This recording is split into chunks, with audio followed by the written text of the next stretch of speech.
Okay, it's almost the end of the day.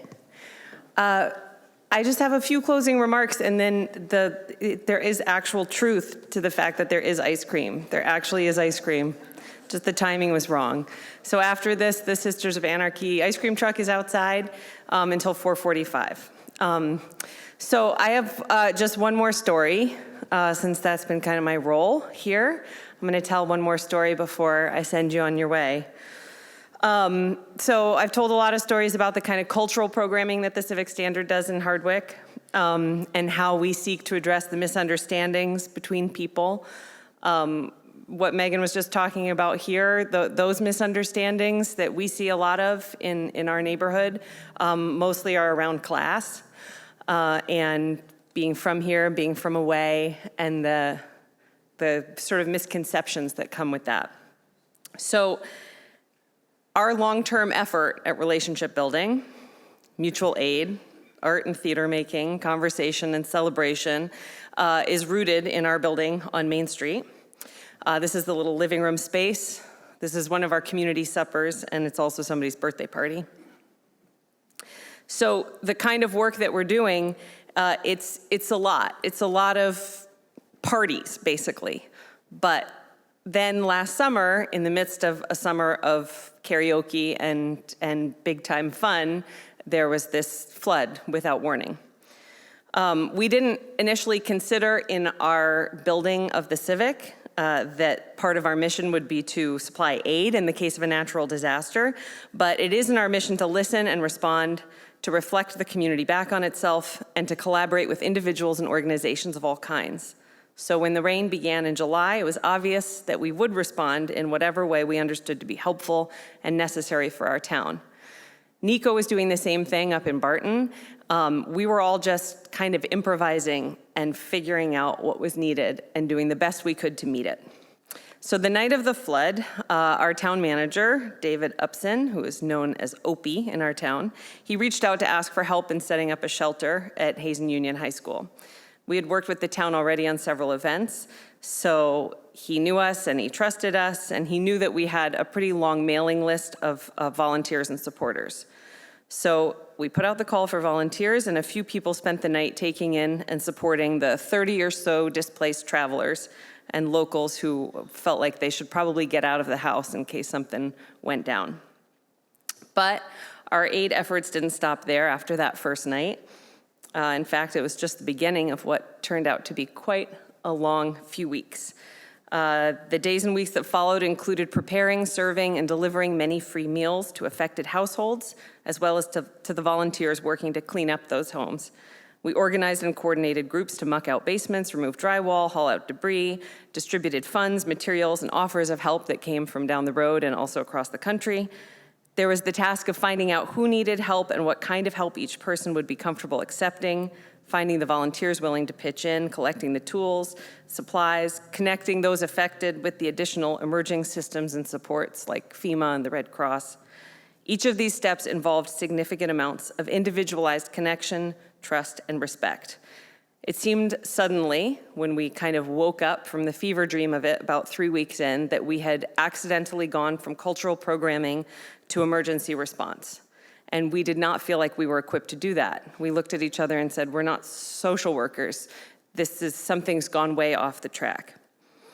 But as I spoke about this morning, we feel like culture and crisis are not actually mutually exclusive. They're actually deeply connected to each other. How we respond in a crisis is part of how we define ourselves as a culture. And any living, functioning culture does not ignore or delineate itself from needs that arise in times of emergency or despair. Every relationship that is built through our programs, through any dance or concert or meal that we put on, no matter how seemingly small, contributes to our ability to respond to and survive a disaster. So the Civic Standard is still a cultural organization, and that culture includes a lot of food and a lot of fun, but it also includes this way that we respond in an emergency and the human systems that repair and aid when there is a tear in the fabric. We, as was mentioned, also value moving at the speed of trust, which is to say not ignoring or brushing past the complex and varied nuances and considerations of each interaction. Those interactions were actually they were the money that we had when we needed to respond to the flood. Every single one of those friendships and relationships that we held through those programs, they were the currency that allowed us to get a load of gravel to fix somebody's driveway. Throughout all of these experiments and these responses, we've come to understand that doing this work continuously is what's necessary to respond suddenly. You have to be there every day with your door open on Main Street so that when the call comes, you're not a stranger appearing suddenly overnight. Our work as artists also makes it easy for us to pivot and respond creatively. And our individualized ongoing organizing in the community made the transition to relief work actually feel natural once we got the hang of it. We understood what was needed and who needed it without burdensome paperwork or red tape that can intimidate those in need. We also were able to communicate with many people who might otherwise be or have historically been distrustful of systems of aid and cut through them or go around them so that we could just get people what they needed. And as Megan mentioned, the flood was not an isolated event in some way, because we saw firsthand in that moment, as we've seen at every other moment, that there's many people in our community who live very close to the edge. A disaster, whether natural and community-wide or personal and seemingly minor, can break an already tenuous situation, leading to devastation, hopelessness, and substantial loss. So as we did the work of flood relief, we recognized that the lines were blurry from the very beginning and that any and all aid could and should apply to helping others. For example, someone whose house was damaged also needed a new car battery. The car battery was not because of the flood, but the cost of replacement was this added burden that made it all seem impossible. A young pregnant woman needed some basement mucking, and we quickly learned that her house was already severely compromised by black mold way before the July flood, and also had structural integrity issues, and she needed to, as quickly as possible, be relocated. A family needed to move its trailer off of a collapsing riverbank, but the elderly father did not feel safe to leave his home, even temporarily, and his daughter, who was also his caretaker, was overwhelmed with finding her way through the process while continuing to go to work. So we navigated each of these unique situations that would suddenly appear with all of our resources, funds donated through our nonprofit, volunteers, pre-established relationships with town officials and local organizations, and our own particular creativity, determination, and social capital, stubbornness.